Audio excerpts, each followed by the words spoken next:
Magandang araw mga kaibigan. Bigyan natin ngayon ng reaction opinion itong post ng Daily Tribune 10 minutes ago. Title is Nakakahiya. Sa wakas nagsalita na si Yusek Claire Castro tungkol sa issue ng coke overdose death ni Mr. Paulo Tantoco. Kahapon buong araw, buong gabi naghintay, lalo na si Attorney Rowena Guanzon, wala tayong narinig.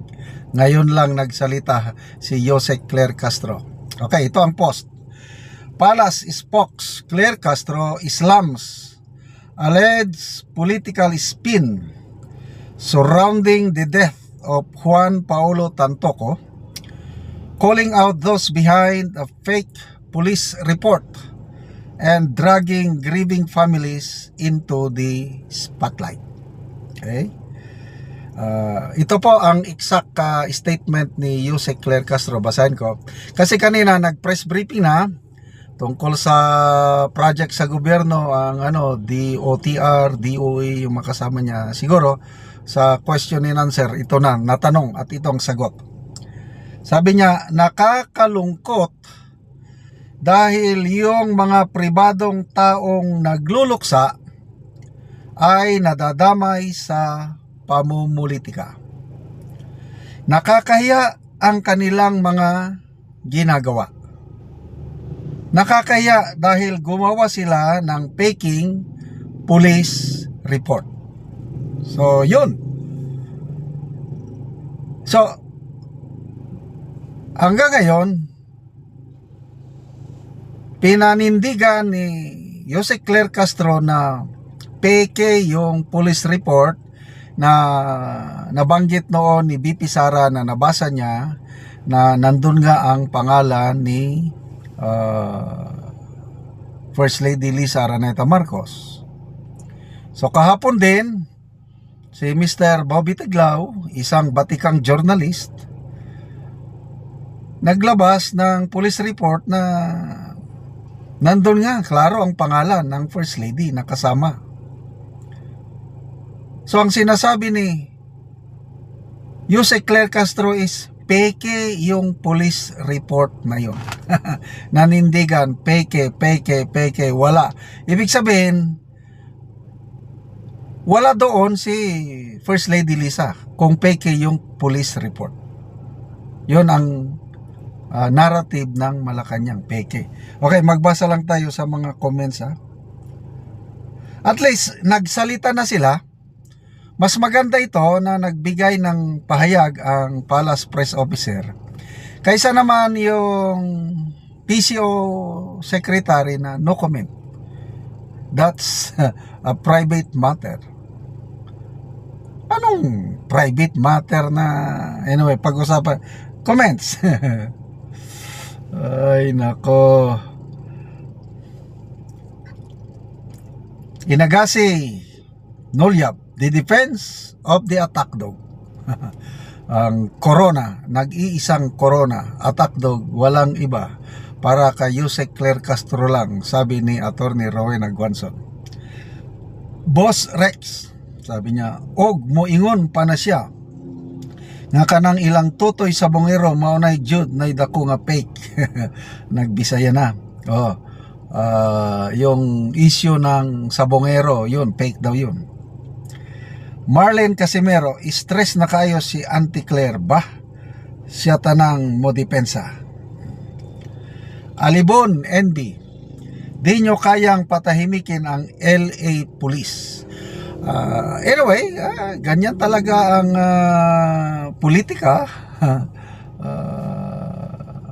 Ganon ang narrative nila. Bahala na ang taong bayan kung maniwala tayo na fake yung Ako, naniniwala ako na hindi fake yun. Kasi yung sinasabi ni Maharlika, sinasabi ni Dean Chase, si Dean Chase nandun, malapit, yung tirahan ni Dean Chase, malapit siya doon sa pinangyarihan ng disaster. Nag-investigate na siya. Ito ang lumalabas.